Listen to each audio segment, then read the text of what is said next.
Oh, Zoomin mo. Testing lang. Dahil ilang kilometro na lang ang agwat namin. Susunduin natin siya. Tapos makakasama natin siya sa adventure. Makakasama.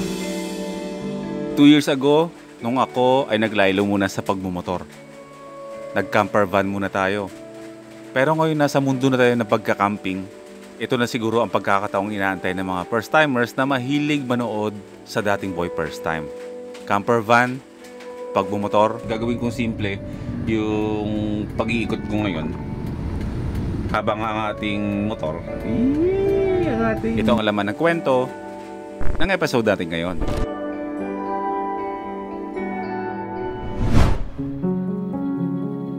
Ngayong araw, kakaibang gising. Nagising akong namimiss ko ang Mindanao. At yung pakiramdam na araw-araw ay nasa kalsada ako. Nakakamiss din. Ano na? Magdala ka na ng gamit. Alam mo ba kung saan tayo pupunta? Saan? Mindanao. Ito naman? Oo, ayaw mo ba? Ay, hindi ako pwede. Oo, ang dami mong binabantayan dyan. Tapos nagre-reklamo na alis ako ng alis. Eh siya yung hindi makaalis. Reklamo ko ng reklamo. Umalis ako lagi. Eh, ikaw yung hindi nakakasama. Wala. Akala ko kung ano. Nag-harvest na ng mais ang paligiran ng Alitap-Tap Face Camp. Nag-harvest na pala.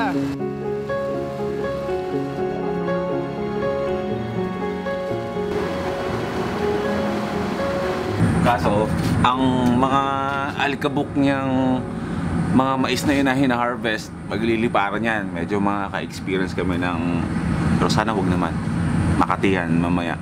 Pero at least, yung mga farmers dito, happy sila na harvest season na. At kami ay happy na rin. At magiging free na kami sa mga niknik dito. Alam niyo yung niknik? Yung napakaliit na mga insekto na hindi mo nakikita na kapag kinagat ka, sobrang sakit, nagsusugat. Niknik ang tawag sa atin dito nun, sa Tagalog. Marami dito sa Vizcaya nun. Lalo na kapag kayo ay nasa tabi ng mga farm, ng mga mais. Harvest season, welcome back to Nueva Vizcaya. Well, kilala niyo si Boy First Time. Kapag nagde-daydream ako, sisiguraduhin ko yan na mangyayari. So abangan. Does she notice the things I notice? Ano ba yan? Kape mo? Walang asukal! Hindi naman ako nag-aasukal eh. Oh, dito ko pala. Kailan ka uwi? Seryoso, minimin mo yon? Hindi nga.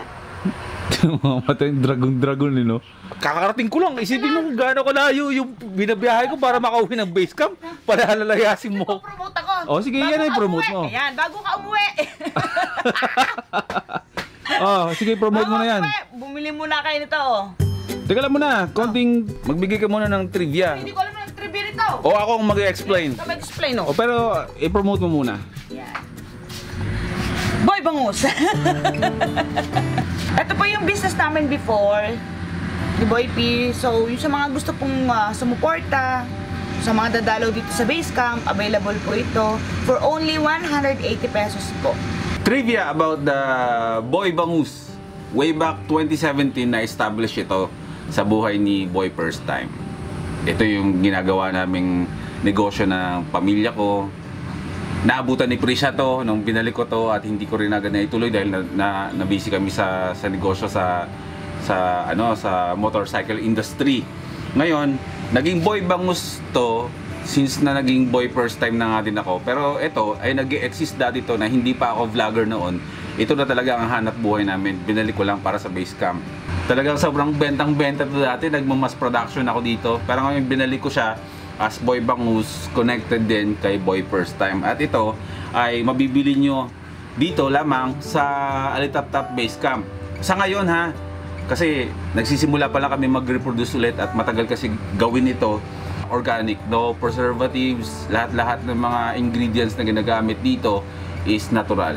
So wala kayong dapat ikabahala, walang chemical. 180. Pag natikman nyo, tataba kayo. Alam nyo kung bakit? Bakit? Malakas sa kanin to. Oo nga. Ang sarap. Pag natikman nyo to, maadig kayo. Pag nadaan kayo na Vizcaya, Solano, Alitap-Tap Base Camp sa Google Maps, available ito.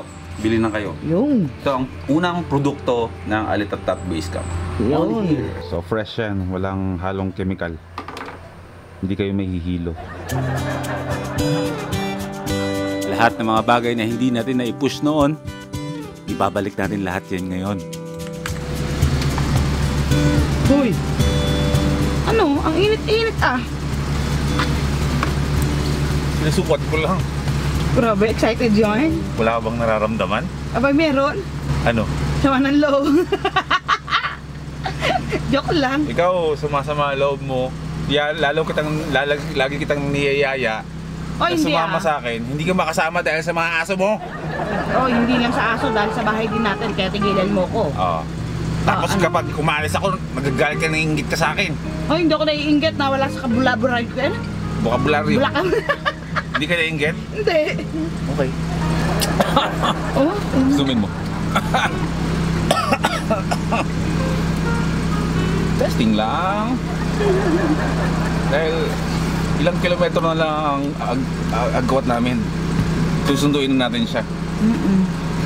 Tapos makakasama natin siya sa adventure. Makakasama. Ngayon, hindi lang van life, hindi lang car camping ang gagawin natin. Moto camping. Oo. Magiging moto camping na rin, di ba? Mas maraming pwedeng pasukan, di ba? Maraming Puntahan. pwedeng akyatan, puntahan. Eh si Watod naman kasi for chilling purposes. Camping Yes. only. Pero pag motor kasi, talagang may libliban tayong gaming.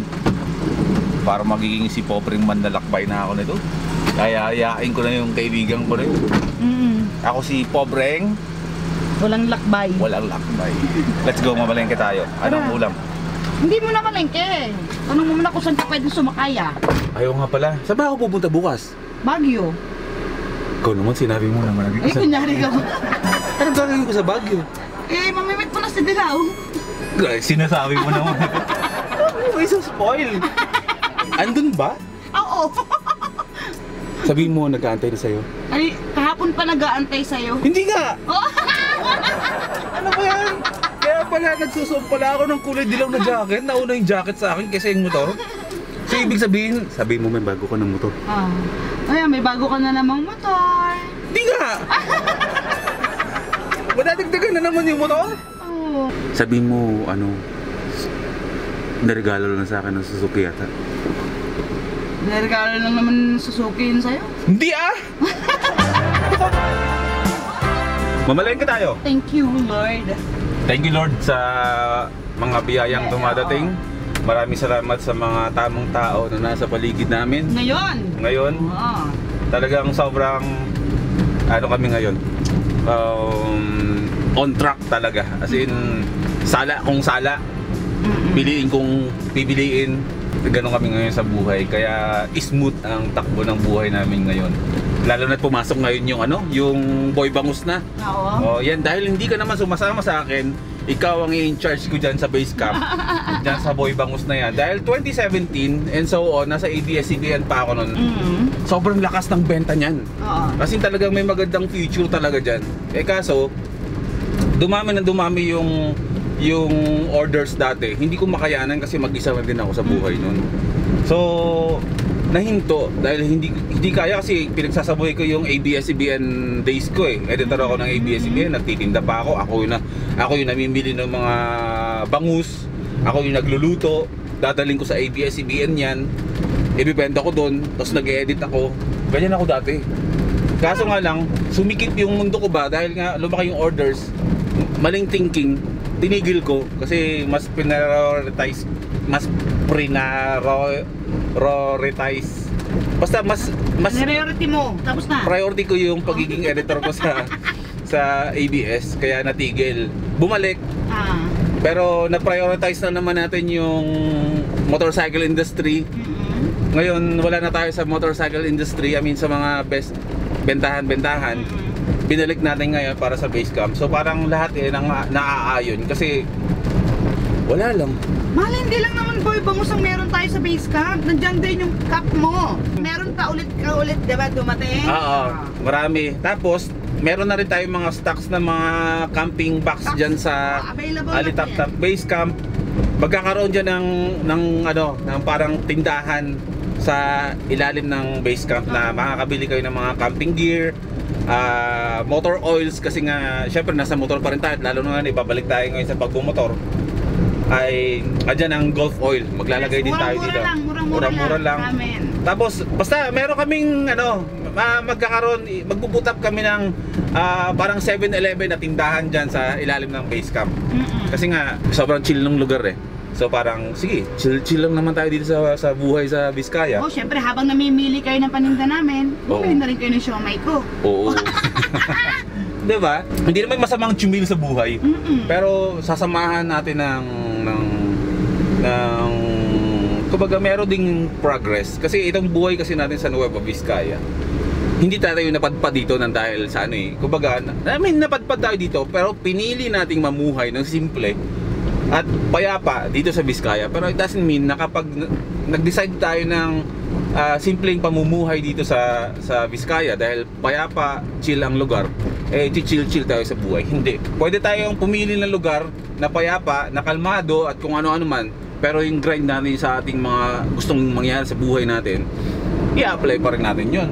Kasi kapag pumili tayo ng lugar na pagchichilan natin, ito payapang lugar to, tapos gusto mo ng payapang buhay, na gusto mo na lang chumil sa buhay na wala kang gagawin, ay walang future. Mamalengke tayo, lulutuan daw tayo ng maliit na dragon ng adobo ba? Adobo. Adobong dragon? Oo. Umuwi ka na malolos ha? Wag mo na ngayon. Huwag mo na ngayon? Oo. Kasi marami pa akong gagawin. Bukas. No, sige. Ay, lakso. Odds. Sa ngayon, yung motor muna. Susunod na yung Hilux. As always, pamilihang bayan ng Solano, Nueva Vizcaya. Boy P for Kapitan. Kapitan ng pagkahabag. Oh, patay.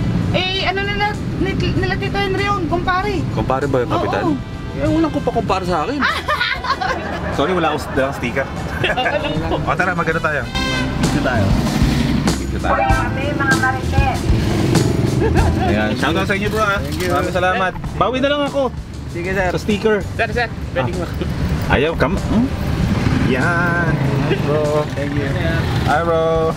Shout out sa Mrs. ko na si Jermaine Lynn Saldivar Dulay. Ayan. Thank you. Mahal, tirahan mo sila. Bulol. Isa bang senyales to na bumalik na tayo ulit ng Ifugao? Niisip ko kung ano magiging ruta ko. Magso-solo adventures ako. Since hindi naman makaalis si Dragon, ay ako lang ang aalis muna ng ilang araw para mag-ikot-ikot up north. Kung saan man, hindi ko alam, Pangasinan o pupunta ako ng Zambales. Basta up north. Kaya unti-unti ko nang nilinisan yung camper van. Nagbawas ako ng mga box at mga gamit na mas priority ko yung tutulugan ko. Gagawin kong simple yung pag-iikot ko ngayon habang ang ating motor may bago na tayong motor. Susunduin natin sa next vlog. Yun yung Baguio. Bukas na ako aalis. So magko-commute ako. Kaya tayo nagtatanong-tanong kanina sa mga lokal dito ng kung may dumadaan bang bus dito sa Solano na straight going to Baguio City. Kasi nga magko-commute ako eh. Hindi ako pwede magdala ng motor, hindi ako pwede magdala ng camper van. Kasi paano natin iuwi yung motor natin kung magdadala akong sasakyan? So magko-commute tayo. I-vlog ko yun. Samahan niyo ako sa Baguio ha. Hindi lang tayo susundo ng motor natin doon, kundi i-vlog natin kung ano yung mga kaganapan, kung paano gamitin ang bago nating motor sa ganong klaseng trip ba, kasi magko-Cordillera. Pero hindi ko naman masabing sad to say, hindi ko naman masasabi kasi ando na yung motor natin nag-aantay. Pero hindi ako ang unang gagamit para isa lang sa ganong klaseng laro ng pagmumotor, kasi mahilig tayo magmotor, sanay tayo sa long rides, pero hindi tayo sanay sa trail. So hindi ko susubukan, ayaw kong ilagay ang sarili ko sa ganon kasi baka madisgrasya tayo, di ba? Di ba? Pwede ba ako mag-trail? Baka magbago isip mo. Hindi ka pwede doon. Pag sinabi ko hindi pwede, hindi pwede. Magdadahan-dahan lang ako eh. Hindi. Umuwi ka na lang malolos. Sige na kasi. Ulitin mo na lang yung Philippine look mo. Kaysa mag-train ka at mabalian ka pa. Baldo ka pa. Sige, gusto ko sana pero hindi eh. Iniisip ko na lang din yung kapakanan ko. Mahirap eh. Mahirap sumalang sa ganun ka. Mahal, ang gusto ko lang naman ay maging safe ka. Totoo yung ganito.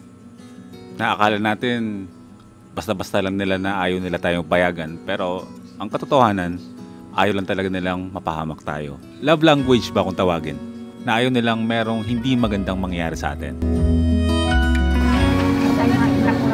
Madalas, naiisip ng lahat, kontrabida sila. Pero sa totoong buhay, kontrabida talaga. Charot. Nagtatahi ba ng sapatos ko? Oo.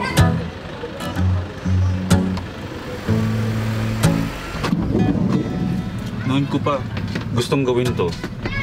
Kasi pag naglalakad kasi tayo dala-dala yung itlog eh, nababasagan tayo eh. Tagal ko nang gustong ipatahi to. Sakto. Sapatos. Ito ang tayo niya. Opo. Habang tinatahi ang sapatos, ay namalengke na kami. Bili tayo dito?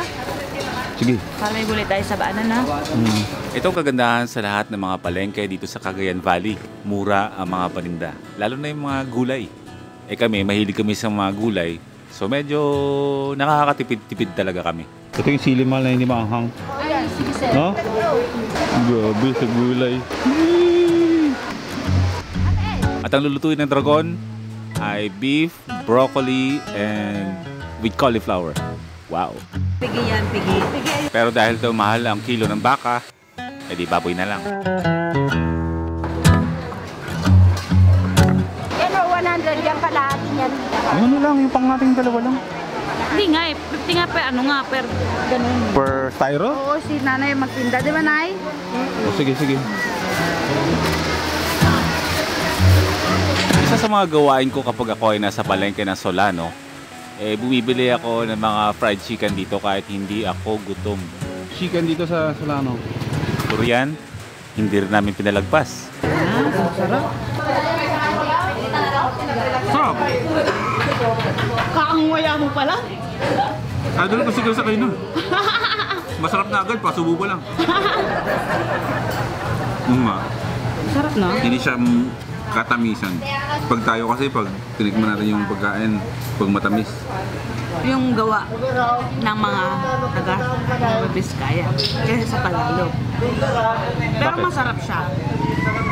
Ano mo nasabi? Basta may ibang lasa. Oo. Di ba sa atin brown na brown? Oo. Ito may pagka-green. Oo nga. Ano yung green na to, no? Pandan? Hindi naman may pandan. O dahil sa ilaw lang mahal. Kaya akala mo green. Nagre-reflect doon. Tingnan mo. Okay, brown.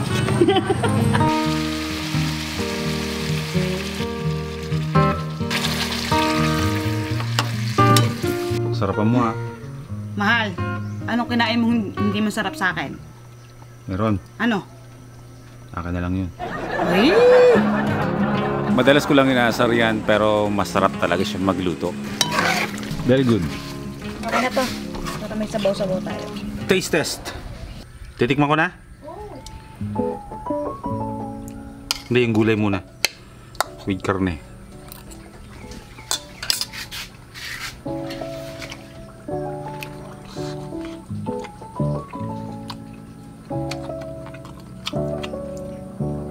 Masarap. Yung sarap na hindi ka man mapapawaw talaga. Wow! Pero, oo. Good siya. Pero not to the point na very good. At least good. Mahal, never ako pumalpak sa adobo ko kaya tigilan mo ko. Pikon yan, pikon. Yung pikon talaga naman. Masarap to, masarap. Sobrang sarap. Ano pangalan mo? Tigilan mo yan. At kinagabihan, Solid sa ano yun ah. Sound tripping ah.